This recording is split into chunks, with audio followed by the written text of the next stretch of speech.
वबरकातुहू नहमदुहु व नुसल्ली अला रसूलिहिल करीम अम्मा बाद अऊज़ु बिल्लाहि मिनश शैतानिर रजीम बिबरकति व लज़मति व हुर्मति बिस्मिल्लाहिर रहमानिर रहीम शहरु रमज़ानिल्लज़ी उन्ज़िला फ़ीहिल कुरआन आमन्तु बिल्लाहि सदक़ल्लाहुल अज़ीम व बल्लगना रसूलुहुन नबियुल करीम व नहनु अला ज़ालिका लमिनश शाहिदीन व साकिरीन वल्हम्दुलिल्लाहि रब्बिल आलमीन إن الله وملائكته يصلون على النبي يا أيها الذين آمنوا صلوا عليه وسلموا تسليما الله رب محمد صلى عليه وسلم نحن عباد محمد صلى عليه وسلم صلوا عليه صلاة وسلام عليك يا رسول الله صلاة وسلام عليك يا حبيب الله صلى الله عليه وسلم برادر इस्लाम की मोहम्मद की मोहब्बत दीन हक की शर्त अव्वल है मोहम्मद की मोहब्बत दीन हक की शर्त अव्वल है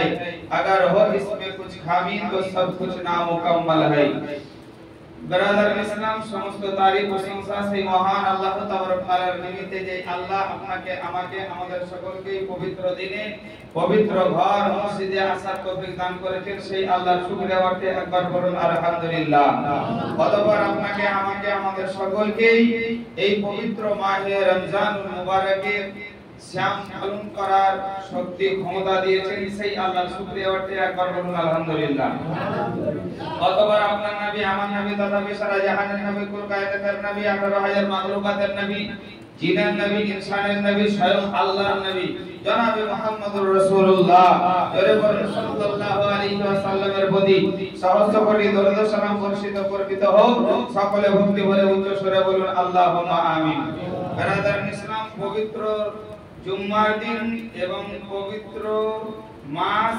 রমজানুল মুবারক এই রমজান মাসের শেষ পর্যায়ে পৌঁছে গেছে নাকি হ্যাঁ শেষ পর্যায়ে একদম শেষের দিকে যে করলে বুঝতে পারছেন সে করে নিলে আর যে করলে না ও আমরা লাঠি চষলে ওর আফসোস শুনেন ওটা মানুষ যদি কেউ আমল না করে নেকি যদি না থাকে কবরে জিজ্ঞাসা করবে ফেরেশতা তোমার রবকে তোমার দিন কি তোমার নবীকে ওই সময়তে ওর মুখ থেকে একটাই কথা বার হবে সেই বাক্যটা হচ্ছে এটাই যে হা হা লাদরি আমি কিছুই জানি না পরবর্তীতে কি বলবে জানেন যে আল্লাহ এই ব্যাপারে এই আল্লাহ মানে দুনিয়াতে হায়াত থাকাকালীন যদি এই ধর্মের কাজে ইবাদত বন্দেগীতে নামাজ রোজাতে সৎ পথে যদি অটল থাকতাম নামাজের উপরে যদি কায়েম থাকতাম কোরআন হাদিসের প্রতি যদি আমল করতাম আজ কবরে আমাকে এই প্রশ্নের উত্তরের জন্য আফসোস বা পস্তাতে হতো না বাপজিরা আমার সুবহানাল্লাহ সেই দিন কিয়ামতের দিন আমার রব্বুল আলামিন সমস্ত রোজাদার ব্যক্তিকে আমার আল্লাহ পাক পরওয়ারদিগারে আলম যখন নিজের হাতে উপহার দান করবেন রোজার ইনাম দান করবে যারা করেনি তখন তারা পস্তাবে না আবু বলেন পস্তাবে না বলছে একজন নেককার মানুষকে যখন ফেরেশতারা জান্নাতে নিয়ে যাবে তো জিজ্ঞাসা করবে সমস্ত মানুষ বলে ব্যাপারটা কি এত সম্মানের সহিত জান্নাতে নিয়ে যাচ্ছে দুই ফেরেশতা দুই হাত ধরে আছে আর তাকে সম্মানের সহিত তাকে মানে জান্নাতে নিয়ে যাওয়া হচ্ছে ব্যাপারটা কি সুবহানাল্লাহ ওই সময়তে ফেরেশতারা বলবে শোনো যে দুনিয়াতে বাহায়াত ছিল যে কোরআনের সংস্পর্শে ছিল কোরআনের সঙ্গে মহব্বত ছিল নামাজের সঙ্গে মহব্বত ছিল এক কথায় এক আল্লাহর নেককার পরেজগার বান্দা সেই দিন দেখবে যে পরেজগার বান্দা নামাজি বান্দা রোজাদার বান্দা দানকারী বান্দা জান্নাতে যাচ্ছে আমি দান করিনি রোজা রাখিনি নামাজ পড়িনি সব পথে মানে থাকি না বা ছিলাম না আল্লাহ রাব্বুল আলামিনের নিকটে সেই দিন ওই বান্দা আফসোস করবে খোদা যদি অন্য কাজ না করে নামাজ পড়তাম তো এই সম্মানের সহিত আমাকেও জান্নাতে দিত যদি বলে সেদিন পস্তাবে না সেদিন পস্তালে হবে পস্তাতে যদি হয় আর পস্তাতে না হয় তো এই দুনিয়াতে যতদিন বেঁচে আছেন ব্যবস্থা করতে হবে। আমার আল্লাহ নেক আমল করার জন্য তৌফিক দান করে, বলুন আল্লাহুম্মা আমিন। বাকিরা আমার কোরআনে পাক থেকে আয়াতে কারিমা তেলাওয়াত করেছি, যেই আয়াতে কারিমা আপনাদের অনেকেরই মুখস্থ রয়েছে। রব্বুল আলামিন আমার বলেন শাহরুর রমজানাল্লাযী উনজিলা ফীহিল কোরআন। আমার আল্লাহ বললেন আমি পবিত্র মাহে রমজানুল মুবারাকে, এই রমজান মাসে আমি পবিত্র কোরআনকে অবতীর্ণ বা নাযিল করলাম। এবার আমার আল্লাহকে জিজ্ঞাসা করেন রব্বুল আলামিন রোজার মাসে কোরআনকে নাযিল করলে, রোজার মাসে কোরআনকে অবতীর্ণ করলে কিসের জন্য করলে? কার লাভের জন্য করলে? কার ফায়দার জন্য করলে? রব্বুল আলামিন আমার বলে শোনো, তোমরা কোরআনকে খুলে দেখো, কোরআনকে খোলার পরে তোমরা দেখে নাও আমি আল্লাহ রমজান মাসে কোরআন নাযিল করেছি, এটা কোরআনে লিপিবদ্ধ আছে। কার জন্য করেছি? কার ফায়দার জন্য করেছি? কার লাভের জন্য করেছি? কোন লোকের জন্য করেছি? আমার আল্লাহ বলে শোনো, আমি রমজান মাসে কোরআন নাযিল করেছি কিন্তু হুদাল লিন-নাস, আমি মানুষের হেদায়েতের জন্য করেছি। যদি বলেন সুবহানাল্লাহ। আমরা তো হেদায়েত হই না নাকি? হেদায়েত হচ্ছে কি? কত মানুষ পিয়াজ পোড়ার লেগে রোজা বাঁধে, পিয়াজ তোলার লেগে রোজা বাঁধে। আল্লাহ কিয়ামতের দিন বলে তোর পিয়াজ কত পাচ্ছিস? কারণ হাসরের মাঠ তো ছোট কাটা হবে না। এই সন্তোষন থেকে নতুন গঞ্জ থেকে মানে কাপি আপনার গাদি দাদি বুঝাছেন এই মাঠটা হাসরের মাঠে বিশাল পিয়াজ লাগাতে হবে। লাগাও, কিতাবের মধ্যে লেখা আছে, বুঝতে আছেন এই দুনিয়াতে যেমন বাজার করছেন তা আল্লাহ পাক জান্নাতি মানুষের জন্য একটা জান্নাতি বাজার বসাবে। জোরে সুবহানাল্লাহ বলেন। সমস্ত কিছুই আপনি গান করছেন, এই দুনিয়াবি গান আলাদা, আপনি ওখানেও গান শুনতে পাবেন, সেটা জান্নাতি গান। এই দুনিয়াতে শরাব সুবহানাল্লাহ পান করছে মুসলমানেরা, অপবিত্র জিনিস, কিন্তু সুবহানাল্লাহ কিয়ামতের দিন আমার আল্লাহ আপনাকে শরাবের পরিবর্তে জান্নাতি শরবত দেবে। জোরে সুবহানাল্লাহ বলেন। এবার আমার সুবহানাল্লাহ। যাই হোক, দেখেন হাতে আছে টাকা, হয়তো ভুলে যাব, যে পকেটে পয়সা দিতে পাবো কোন মালা জমা নানা রকম বলবেন, তাহলে টাকার ব্যারামটাকে ছাড়ি। বুঝতে আছেন? এই দেখেন 100 টাকা দান করেছে মসজিদ আমার বাপজি ইয়াকুত সাহেব, আল্লাহ যেন দানকে কবুল করে, বলুন আল্লাহুম্মা আমিন। এই 1000 টাকা দান করেছেন আমার ভাইজান সাদেকুল ইসলাম সাহেব, ওনার আম্মা জানের নামে, আল্লাহ পাক যেন দানকে কবুল করে, ওনার আম্মা জানকে জান্নাতুল ফেরদৌস দান করে, ওনার আব্বা জানকে যেন সুস্থ রাখে, বলুন আল্লাহুম্মা আমিন। বলছে দান খায়রাত, বলছে আসামুকুল তারাতুল বালা, বলছে দান খায়রাত যদি করা যায় তো মেলা বালা মুসিবত দূর হয়। জোরে সুবহানাল্লাহ বলে। সুবহানাল্লাহ। এবার আর মধ্যে মেলা মানুষ আছে খালি লিবার লেগে মন্দিরা বলছে, আরে মন্দিরা মুখে বলছে হাদিস করে না, পয়সা বলে বলছে। আর যারা বেশি বেশি বলছে বুঝতেছেন তাদের দেখবেন হাদিসও নাই, কোরআনেও নাই, শরীয়তের কোনো নিয়ম কানুন নাই। এখন আপনারা কথা শুনতে পাচ্ছেন, দেখবেন ইউটিউব ফেসবুক খুলে বলছে টাকা পয়সা দিয়ে ফিতরা আদায় করা যাবে না নাকি? যে বলছে আর বাপের মুন্ডু দিতে হবে নাকি? হ্যাঁ, বলছে টাকা পয়সা দিয়ে ফিতরা আদায় করা যাবে না, যাবে না, যাবে না। আমি মনে করছি আর বাপের মুন্ডুটা কেটে কোথায় দিতে হবে? গাধা না লাই কোথায়? হ্যাঁ, কোন জিনিস দিয়ে যাবে না, কোন জিনিস দিয়ে যাবে, বুঝতে আছেন? বাপজিরা আমার সুবহানাল্লাহ, বহুত রকম। এই যে আমি তো নিষেধ এখন পর্যন্ত করছি বা করেই যাব, ইউটিউব ফেসবুকের বক্তব্য শুনবেন না। আপনি যতটুকু লেখাপড়া করেছেন তার প্রতি আমল করেন, আল্লাহ পাক আপনাকে জান্নাতে দেবে। কারণ ইউটিউব ফেসবুকের বক্তব্য শুনে আপনি গাড়ির মাঝখানে ফেসে যাবেন, না এদিকে যেতে পারবেন না ওদিকে, মাঝখানে ফেসে থাকবেন।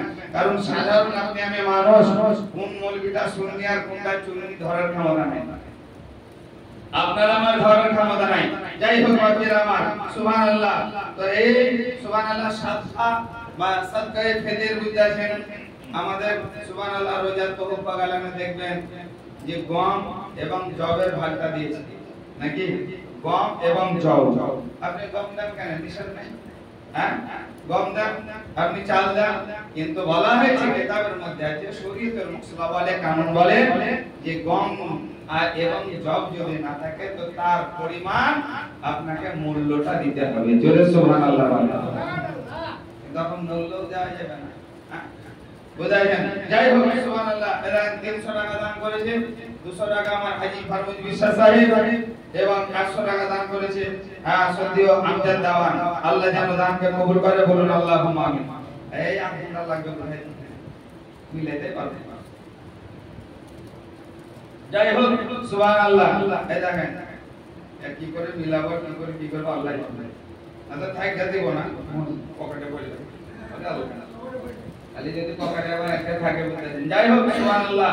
এই রমজান মাসে সুবহানাল্লাহ একজন সুবহানাল্লাহ মহিলা 500 টাকা দান করেছেন মায়ের নামে, এবং সুবহানাল্লাহ আমাকে 200 টাকা দান করেছেন। আমাদের সত্যিও সুবহানাল্লাহ আলহাজ হাবিবুর রহমান সাহেব সর্দার সাহেব উনি 500 টাকা দান করেছে শ্বশুর শাশুড়ির নামে, এবং আমাদের সত্যিও সুবহানাল্লাহ রেজা দেওয়ান দান করেছেন 5000 টাকা মসজিদে। আল্লাহ পাক যেন কবুল করে, বলুন আল্লাহুম্মা আমিন। এবং আমাদের সত্যিও মুবারক হোসেন ব্যাকেটের ডাকু বুঝাইছেন 200 টাকা দান করেছে মাদ্রাসায়। সুবহানাল্লাহ আল্লাহ যেন দানকে কবুল করে, বলুন আল্লাহুম্মা আমিন। এবং আমার এক বাবজি 100 টাকা দান করেছে ওনার আব্বা জানের নামে, আরেকজন বাবজি 100 টাকা দান করেছে ওনার আব্বার নামে, আত্মীয় স্বজনের নামে। আল্লাহ যেন কবুল করে, বলুন আল্লাহুম্মা আমিন। এবং এখানে সুবহানাল্লাহ আমাদের সত্যিও সেলিম সাহেব 4000 টাকা দান করেছে মসজিদে, 1000 মাদ্রাসায়, আমাকেও 200 দিয়েছে, এবং ওনার আব্বাজানের জন্য একটু দোয়া করতে বলেছে। আল্লাহ যেন ওনার আব্বাজানকে সুস্থ রাখে, বলুন আল্লাহুম্মা আমিন। এখানে সুবহানাল্লাহ আমাদের সুবহানাল্লাহ সত্যিও এই আমাদের আব্দুল সুবহানের ভাই বুঝাইছেন কাজু আর নাম দেখেন কে দিলে তৌহিদ মসজিদে 100 টাকা দান করেছে সত্যিও কবির সাহেব। আল্লাহ যেন দানকে কবুল করে, বলুন আল্লাহুম্মা আমিন।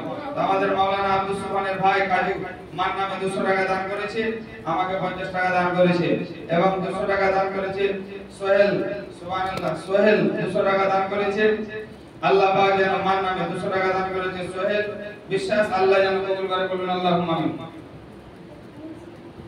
মনসুরের আব্বা কে ও আছে, ও না মনসুর দান করেছে বল।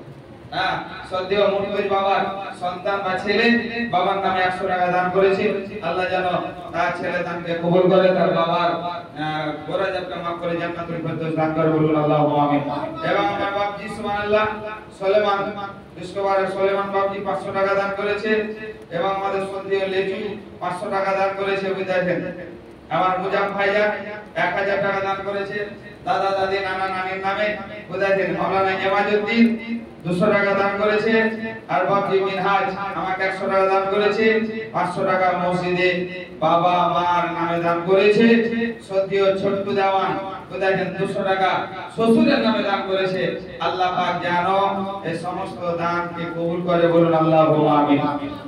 এলাম টাকালাম চিৎখান হলাম তাদের সন্দেহ থেকে যাবে, এলাম মিলাই দিবেন, আর যদি না মিলে আমাকে বলবেন। যাই হোক মহান আল্লাহ যেন এই সমস্ত দানকে যেন কবুল করে, বলুন আল্লাহুম্মা আমিন। বাকিরা আমার বলতেছিলাম রব্বুল আলামিন পাক পরওয়ারদিগারে আলম পবিত্র কালাম এই কোরআনের মধ্যে ঘোষণা করেন শাহরু রমজানাল্লাযী উনজিলা ফিহিল কোরআন হুদাল লিন-নাস। আমি রমজান মাসে পবিত্র কোরআন অবতীর্ণ করেছি, আমি মানুষের হেদায়েতের জন্য কোরআন অবতীর্ণ করেছি। ও বাকিরা আমার আল্লাহর নবী সাল্লাল্লাহু তাআলা আলাইহি ওয়াসাল্লাম সুবহানাল্লাহ যে সাহাবী রাসূলদের প্রতি এই সাহাবী রাসূলেরা ইনারা সুবহানাল্লাহ কোরআন এবং হাদিসকে ফলো করতেন। আমার নবী হাদিসের মধ্যে লিপিবদ্ধ করলেন, ও আমার উম্মতিরা তোমরা শুনে রাখো, জেনে রাখো, এই আমি এবং আমার সাহাবারা মানে আমি এবং আমার সাহাবারা যেইভাবে চলেছে তোমরা সেইভাবে চলার চেষ্টা করো, তোমরা সেইভাবে চলার চেষ্টা করো। এই বান্দীরা আমার সুবহানাল্লাহ। কিন্তু আসুন আল্লাহর নবী সাল্লাল্লাহু তাআলা আলাইহি ওয়াসাল্লামের এই সাহাবী আপনি আমি সুবহানাল্লাহ এই রোজা এবং নামাজ সুবহানাল্লাহ অনেক কিছু নেবেন না। সেই যে কোন শ্রেণীর লোক এখানে আছেন, আমি কাউকে সত্যি করে কথা বলছি না, যেটা বাস্তব সেই কথাটা আমি বলছি। দেখেন যারা অনেক দিন ধরে নামাজ রোজা করে তারা অটল আছে, আর আমি নামাজ ধরলাম কয়দিন ঠিক থাকলাম লাইনের উপরে, তারপরে আবার 6 দিন কা দিন দেখে লাইন ছিল। দেখবেন ভালো করে দেখবেন নামাজ ঠিক নামাজ সুবহানাল্লাহ। যেনারা আহলে হাদিস পন্থে মানে লোক আছেন বুঝাছেন, আগে আমি দেখেছি বুঝাছেন তারাই বুকের উপরে হাত বাঁধতো, তো হাতটা এরকম ভাবে বাঁধতো, দেখাছেন কি? আমি যেটা দেখাচ্ছি রোজা মুখে আছি এবং ফুলপাতের মেম্বারে রাসূলের মেম্বারে আছি। বুঝাছেন? আগে এইভাবে হাত বাঁধ করা আহলে হাদিস পন্থীরা, আর এখন সুবহানাল্লাহ আহলে হাদিস পন্থীর লোকে হাত বাঁধছে এরকম। আমি বুঝতে পারি না সঠিক কোনটা, এটা না এরকম ভাবে আছে বুকে সিনায় হাত বাঁধতে বলেছে বুকে, তো বুকে হাত এক হাত বুঝাছেন ডান বাম হাত আর ডান হাত, তো বাম হাতের উপরে আপনি ডান হাত লাগাবেন তবে তো নাকি বলছেন, আর তিনটা আঙ্গুল আপনার এই কবজির উপরে থাকবে, আর এই যে চুলটা বুঝাছেন যেটাকে জালি আর বুড়া, এই বুড়াতে আর জালিতে কবজিটাকে চেপে ধরে থাকবে, আর শাহাদাত নিয়ে এই তিনটা আঙ্গুল কবজির উপরে এরকম ভাবে থাকবে। আগেকার কিন্তু আহলে হাদিসরা এরকম ভাবে হাত বাঁধতো নাকি? আমাকে সুবহানাল্লাহ যারা সুন্নি বুঝাছেন তারা সুন্নির মতন কাজ করছে, হাত বাঁধতে দেয় এরকম। এটা আদব, নামাজ পড়ার আগে আপনার পদ্ধতি তরিকা লাগবে নাকি? সুবহানাল্লাহ। তারপরে আহলে হাদিস পন্থীর লোকেরা আগে হাত সুবহানাল্লাহ মানে বাঁধার আগে বুকে হাত বাঁধার আগে হাতটা চাটতো এরকম ভাবে, চাটতো না এরকম ভাবে হাত উঠাইতো। আমি মিথ্যা বলছি কি সত্যি বলছি খালি মিলিয়ে নেবেন। তারা এরকম ভাবে হাত কাটতো, আরে রে বাপ রে এখন ক্যাপাসিটি কি এমনি করে দিছার বাচ্চা এরকম পদ্ধতি এরকম তরিকা না, এরকম পদ্ধতি না। আমি বলবো ঠিক আছে আপনি আহলে হাদিস পন্থী, কিন্তু আহলে হাদিস পন্থীরই আপনি কাজ করেন না, আপনি সুন্নিরই মানে কাজ করেন না। এইরকম ভাবে কোনখানে আছে আমাকে দেখান তো, বইখানে লিখছেন আপনাদেরই বই দেখবো আমি, এরকম ভাবে আছেন এরকম করে দিয়েছেন আপনি ধরে লিখছেন হাত বেঁধে লিখছেন। আমাদের সুবহানাল্লাহ লোককেও বলবো, সুন্নি জামাতের লোককেও বলবো, মেলা যার যেটা মনে লাগছে সেটাই আমরা কাজ করছি। কিন্তু শুনেন আমার বলার বিষয় যে আহলে হাদিস হোক, সুন্নি হোক, কাদিয়ানী হোক, লামুজাবি হোক, যেটা তোমার মানে তোমার শরীয়ত তোমার মাসলা যেটা বলছে সেই মোতাবেক তুমি কাজ করো। কিন্তু সেও আমি আপনার মতে আমারও শরীয়ত ছেড়ে দিছি, আপনারও শরীয়ত আপনারা ছেড়ে দিয়েছেন। এই বাকিরা সবাই নিজ নিজ ভাবে সুবহানাল্লাহ হাত বাঁধছে, কিন্তু সুবহানাল্লাহ ইবাদত বندگی মাসলা মাসাইল এবং আপনার সুবহানাল্লাহ নামাজের আরকান আহকাম শরীয়ত মোতাবেক যেটাই থাকবে মসলা অনুযায়ী আপনাকে করতে হবে। আপনি যদি আপনার মন গড়া করেন সেটা গণ্য হবে না, ওইরকম ভাবে করলে আপনার নামাজও হবে না। এই বান্দীরা আসুন আল্লাহ নবী সাল্লাল্লাহু তাআলা আলাইহি ওয়াসাল্লাম সুবহানাল্লাহ এই নবী পাক সাহেবুল আওলাদ আমার সুবহানাল্লাহ সফরে ভ্রমণে যাচ্ছেন, ভ্রমণে যেতে যেতে যেতে ক্লান্ত হয়ে পড়েছেন। যিনি সঙ্গে আছেন ওনার নাম শেরে খোদা হযরতে আলী কাররামাল্লাহু ওয়াজহু। এ বান্দীরা আমার হযরতে শেরে খোদা আলী কাররামাল্লাহু ওয়াজহু আমার সফরে আছেন, সঙ্গে আছেন। হঠাৎ করে নবীকে বলেন ইয়া রাসূলুল্লাহ ইয়া হাবিবে নবী ক্লান্ত হয়ে গেছি, এই গাছের তলায় একটু বিশ্রাম নেওয়া যায়, আরাম নেওয়া যায়। বান্দীরা আমার কোরআন বলে শাহরু রমজানাল্লাযী উনজিলা ফীহিল কোরআন, কোরআন বলে ইয়া আইয়ুহাল্লাযীনা আমানু কুতিবা আলাইকুমুস সিয়াম কামা কুতিবা আলাল লাযীনা মিন ক্বাবলিকুম লাআল্লাকুম তাত্তাকুন।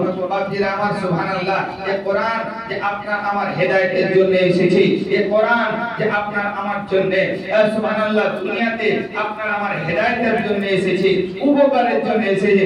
কেমন উপকার? এই বান্দীরা আমার কোরআন পাকে লেখা আছে আসসালাতু মিফতাহুল জান্নাত, কোরআন পাকে লেখা আছে ওয়া আকিমুস সালাত ওয়া আতুজ যাকাত। কিন্তু বান্দীরা আমার আমি সমস্ত আয়াতই জানি, সমস্ত কিছুই জানি, শুনেছি, কিন্তু আমি মানে কম। শেরে খোদা নবীকে বলেন ইয়া রাসূলুল্লাহ নবী ক্লান্ত হয়ে গেছি, হাসতে গেছি। নবীকে বলেন হুজুর এই গাছের তলায় একটু বসে আরাম করেন। আল্লাহ নবী সাল্লাল্লাহু তাআলা আলাইহি ওয়াসাল্লামের সাহাবী শেরে খোদা হযরতে আলী সুবহানাল্লাহ গাছের নিচে বসে গেলেন। আর গাছের নিচে বসে যাওয়ার পর আমার নবী শেরে খোদা কোলের উপরে জাঙ্গের উপরে কোলের উপরে মাথা মোবারকটা দিয়ে আমার নবী আরাম করতে লাগলেন। জোরে বলেন সুবহানাল্লাহ। দেখেন এখানে কয়টা টাকা আছে, এটা আমার সব দিয়ে দেখেন আমার লুৎফুল্লাহ মন্টু বাবজির আব্বাজান 600 টাকা মাদ্রাসাতে দিয়েছে। আল্লাহ যেন কবুল করে, বলুন আল্লাহুম্মা আমিন। এবং আজ কোথায় রোজা দাঁড়িয়েছে নাকি? রোজা ইফতারি আছে আজ আমার সুবহানাল্লাহ রফুল নামের বেটা বুঝাইছেন প্রচুর আমল। যাই হোক, আল্লাহ যেন কবুল করে, বলুন আল্লাহুম্মা আমিন। বাকিরা আমার সুবহানাল্লাহ, শেরে খোদা সুবহানাল্লাহ, হযরত আলী কাররামুল্লাহ ওয়াজহুর বলের উপরে মুস্তাফা আরাম করছেন। বাকিরা মনোযোগ দিয়ে শুনবেন, খুব মনোযোগ দিয়ে শুনবেন। আমি কথাটা বলতে যাচ্ছি কি, আল্লাহ নবী সাল্লাল্লাহু তাআলা আলাইহি ওয়াসাল্লাম আলী সুবহানাল্লাহ বলে মাথা দিয়ে আরাম করছেন, তো নবী আমার চক্ষু বন্ধ করে দিয়েছেন। জোরে বলেন সুবহানাল্লাহ। নবীরা কখনো ঘুমান না, জোরে সুবহানাল্লাহ বলেন। আর কি জোরে বলেন? যদিও রোজা অবস্থায় আছেন তাও জোরে বলেন যে নবীরা কখনো কি বলছে? নবীরা কখনো বলেন ঘুমায় না। নবীদের চোখ বন্ধ হয় কিন্তু দিল জেগে থাকে। জোরে সুবহানাল্লাহ বলেন। বাপজিরা আমার সুবহানাল্লাহ। নবী পাক কেন ঘুমাবে? বাসে লোড প্যাসেঞ্জার আছে, বুঝতে পারছেন? আর ড্রাইভার যদি ঘুমায় যায় তো প্যাসেঞ্জার ঠিক থাকবে? হ্যাঁ? আর প্যাসেঞ্জার যদি ঘুমায়, ড্রাইভার যদি জেগে থাকে, গাড়ির কিছু হবে? কেন বলেন? এই হবে না। আমার আকা আপনি বলবেন সুবহানাল্লাহ, যে আল্লাহ সুবহানাল্লাহ তৈরি করেছে সমস্ত কিছুর মালিক আমার আল্লাহ, আর সমস্ত কিছু বন্টন করনেওয়ালা আমার রাসূলুল্লাহ। জোরে বলেন সুবহানাল্লাহ। বাপজিরা আমার বলতেছিলাম তাই, শেরে খোদা কোলে মাথা দিয়ে নবী আরাম করছেন। হঠাৎ করে সুবহানাল্লাহ শেরে খোদা নবীর মুখের দিকে দেখছেন আর আকাশের সূর্যের দিকে দেখছেন, নবীর মুখের দিকে দেখছেন, আকাশের সূর্যের দিকে দেখছেন। শেরে খোদা বললেন যে নবীর চেহারা দেখি, আকাশের সূর্য দেখি। কেন দেখছিল বাপজিরা? কিসের জন্য দেখছিল? যে 5টা রোজা করতে পারেনি, 6টা রোজা করতে পারেনি, 7টা রোজা করতে পারেনি, গোটা রোজা মানে গোটা মাসটাই পারলাম না, তারাবি করতে পারলাম না, সুবহানাল্লাহ দান খায়রাত করতে পারলাম না। না, শেরে খোদা হযরত আলী কাররামুল্লাহ ওয়াজহু কেবল মাত্র বলেন এটাই যে আমার নবী আমার কোলে সুবহানাল্লাহ মাথা দিয়ে আরাম করছেন, কিন্তু সূর্য অস্ত চলে যাচ্ছে, সূর্য ডুবে যাচ্ছে। মনে হয় আমার আসরের ওয়াক্তটা, আসরের নামাজটা কাজা হয়ে যাবে। কারণ কিতাব বলে হযরত আলী কাররামুল্লাহ ওয়াজহু জীবনে কোনোদিন নামাজ কাজা হয়নি। জোরে বলেন কি বললাম? নামাজ শেরে খোদার কাজা হয়নি। কি ছিল দরকার? নবীর সাহাবী, হাদিসের মধ্যে লেখা আছে জান্নাতি সাহাবী সুবহানাল্লাহ, যে নবী আমার দুনিয়াতে বেঁচে থাকাকালীন 10 জন সাহাবীকে জান্নাতি ঘোষণা করেছিলেন। জোরে বলেন সুবহানাল্লাহ। একজন সাহাবী আপনার আমার মতো সুবহানাল্লাহ নাদান মানুষ নয়, বোকা মানুষ নয়, সাধারণ মানুষ নয়, নবীর সাহাবী। এই চারটি গানি কি ব্যাপার নয়। তো এক ওয়াক্ত নামাজ কাজা হলো তো কি জি ভাই? হ্যাঁ, কত কাঁদার দরকার কি আছে নাকি? আপনি আমি দুই বন্ধুতে যদি কোথায় যাই থাক গেলে পাঁচজন পাড়াতে নামাজটা পড়লে না তো আসরের নামাজ কাজা হয়ে যাবে, পাক দিয়ে পড়ে নিবি, তখন এসার সমাতে চল নাকি বুঝেন? কি হবে একদিন নামাজ কাজা হলে? কিন্তু আপনি আমি গুরু মানে নামাজ কাজা হলে যে তার পরিণতিটা কি, পরিফলটা কি, এটা আমি গুরুত্ব দিই না, বুঝি না। কিন্তু বাপজিরা আমার বাস্তবে হাকিকাতে যদি সুবহানাল্লাহ দেখা যেত, বুঝতে পারছেন? কারণ দেখতে পাচ্ছেন যে অমুকের ঘরের টিন উড়ে চলে গেল, তারপরে যে টিনের ঘর করছে, বুঝতে পারছেন, ভালো করে তার দিয়ে টানা দিছে নাকি দিছে না না? সুবহানাল্লাহ দেখতে পাচ্ছেন যে 5 ইঞ্চি দেওয়াল উল্টে গেল, তারপরে যারা ঘর করছে 10 ইঞ্চি দিয়েছে ভালো সিমেন্টের, কারণ সুবহানাল্লাহ ও 5 ইঞ্চি দিয়েছিল উল্টে গেছে, ও টিন সুবহানাল্লাহ চাপে ছিল নরমাল ভাবে, ঝড়ে উড়িয়ে নিয়ে গেছে। কারণ আপনি আমি চোখে দেখতে পাই না তো, যে নামাজ পড়ে না তার উপরে অশান্তিটা আযাবটা কি হচ্ছে, যে রোজা রাখে না তার উপরে জাকাতদারিটা কি হচ্ছে, যে সুবহানাল্লাহ পাপ কাজ করে তার উপরে কবরের আযাব কেমন হচ্ছে, এটা আপনি আমি দেখতে পাই না তো বলে আপনি আমি মজবুত হই নাই। কিন্তু দেখতে পাবেন যেদিন আপনার আমার দমটা বন্ধ হয়ে কবরে যেদিন যাবেন, সেদিন আপনি আমি দেখতে পাবো। এ বাচ্চারা যাই হোক, আমার শেরে খোদা আলী কেবলমাত্র একটা ওয়াক নবীর মুখের দিকে দেখছে, আকাশের সূর্যের দিকে দেখছে, আর বলছে আল্লাহ জীবনে নামাজ কাজা হয়নি, আজ মনে হয় আসরের নামাজ কাজা হবে। এই আসরের নামাজ কাজা হবে এটা মনোভাবনা নিয়ে, এই সুবহানাল্লাহ মনোভাবনা নিয়ে হযরত আলী কাঁদছেন যে জীবনে কোনোদিন নামাজ কাজা হয়নি, আজ মনে হয় আমার নামাজ কাজা হয়ে যাবে। নামাজ কাজা হয়ে যাবে এর জন্য হযরত আলী নবীর সাহাবী কান্না করছেন, জোরে বলেন। আল্লাহর নবী সাহাবী হযরত আলী কান্না করছেন, করতে করতে করতে হঠাৎ করে নবীর সুবহানাল্লাহ মুখমণ্ডলের উপরে আলীর চোখের পানি পড়ে যায়। আমার নবী জিজ্ঞাসা করে, গো আলী কিসের জন্য তুমি কান্না করো? গো আলী কিসের জন্য কান্না করো? কিতাব বলে হযরত আলী নবীর সুবহানাল্লাহ মুখ দেখে আর আকাশের সূর্যের দিকে দেখে, বলেন নামাজ আমার কাজা হয়ে যাবে, কিন্তু নবীকে আমি জাগাতে পারবো না, নবীকে আমি উঠাতে পারবো না। যেই নামাজ, যেই নবীকে বলা হয়েছে সাহেবের নামাজ, আমার নবীর নামাজ নিয়ে এসেছিলেন, যেই নবীকে বলা হয়েছে সাহেবে কোরআন, যেই নবী কোরআন নিয়ে এসেছিলেন, এই নবী আমার কোলের উপরে মাথা দিয়ে আরাম করছে, আর নবীর আরামের ব্যাঘাত কিভাবে আমি ঘটাই? এবার দিন আমার তার জন্য সাহেব বলেন নামাজ কাজা হো তো ফির ভি আদা হো, আর মোহব্বত কাজা হো তো कैसा আদা হো। বলে নামাজ কাজা হয়ে গেলে পরবর্তীতে আদা হবে, আর মহব্বত যদি কাজা হয় কাউরির সঙ্গে কাউরির মহব্বতের মধ্যে যদি ঘাটা বাড়া হয়, কমি হয়, তো পরক্ষণে আর ওটা আদা হবে না। হবে কি? হবে না। হযরত শেরে খোদা কে নবী জিজ্ঞাসা করেন, আলী কিসের জন্য কান্না করো? বলে ইয়া রাসূলুল্লাহ নবী আসরের সূর্যটা ডুবে গেল, আমার আসরের নামাজটা কাজা হলো, হুজুর গো এর জন্য আমি কান্না করি। নবী পাক সাল্লাল্লাহু তাআলা আলাইহি ওয়াসাল্লাম সুবহানাল্লাহ এর বান্দিরা আমার কোরআনে লেখা আছে আস-সালাতু মিফতাহুল জান্নাহ, সুবহানাল্লাহ, এবং কোরআন পাকে লেখা আছে সুবহানাল্লাহ যে নামাজ এমন একটা জিনিস, ইন্নাস সালাতা তানহা আনিল ফাহশাই ওয়াল মুনকার, বলছেন নামাজ এমন একটা জিনিস যে নামাজ খারাপ কাজ থেকে দূরে রাখে, মানুষকে খারাপ কাজ থেকে দূরে রাখে। কিন্তু বাপজিরা আমার হযরত শেরে খোদা আলী কাররামুল্লাহ ওয়াজহু এই নামাজের জন্য কান্না করছেন। আমার রাসূলুল্লাহ সাল্লাল্লাহু তাআলা আলাইহি ওয়াসাল্লাম শেরে খোদা আলীকে বলছে, আলী তোমার নামাজ কাজার জন্য তুমি কান্না করছো। আল্লাহর নবী আকা মুস্তাফা, সংক্ষেপে আলোচনা, আল্লাহর নবী আকা মুস্তাফা নিজের শাহাদাত আঙ্গুলের ইশারা করলেন, ডোবা সূর্যকে আবার উদিত করলেন, জোরে বলেন সুবহানাল্লাহ। কিন্তু এই ডোবা সূর্যকে উঠালেন, এই ডোবা সূর্যকে উঠার উপরে আমরা অনেক মানুষের সন্দেহ আছে। ইয়া কি হয় কি বলছেন? আগেকার বুড়া নামাজীদের, মুরব্বি নামাজীদের পানি পড়াতে কাজ হতো, আর এখন আমার মতন মৌলবীর পানি পড়াতে কাজ হয় না।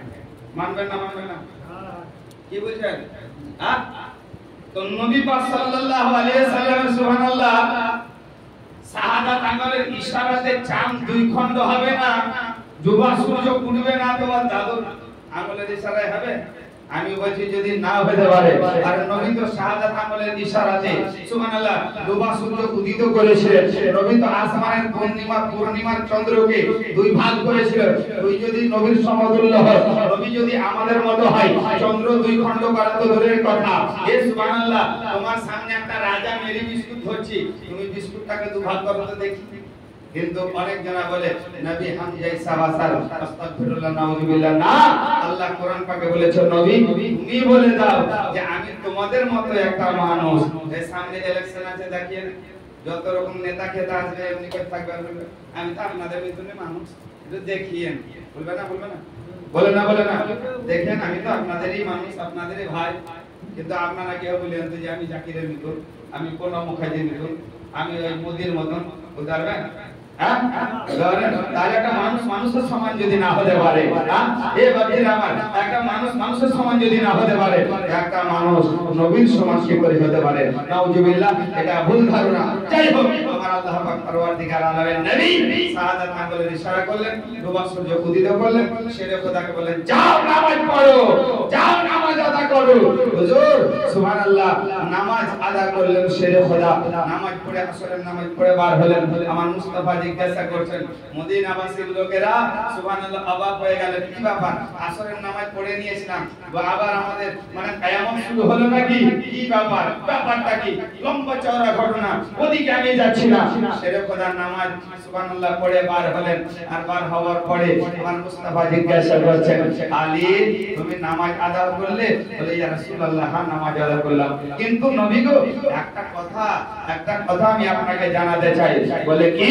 বলে হুজুর জীবনে যতদিন নামাজ পড়েছি বা যতদিন নামাজ পড়লাম, আজ আসরের নামাজ পড়লাম, আসরের নামাজ পড়ে যা তৃপ্তি যা শান্তি পেয়েছি জীবনে কোনোদিন পাইনি। জোরে বলে সুবহানাল্লাহ। এটাই ছিল আমার নবীর মুজিজা, এটাই ছিল আমার নবীর অলৌকিক ঘটনা, এটাই আমার নবীর সুবহানাল্লাহ শান এবং মান।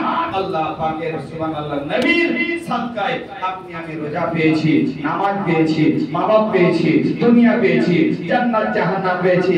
আপনি আমি আল্লাহকে চিনেছি, নবীর কারণে চিনেছি। জোরে সুবহানাল্লাহ বলেন।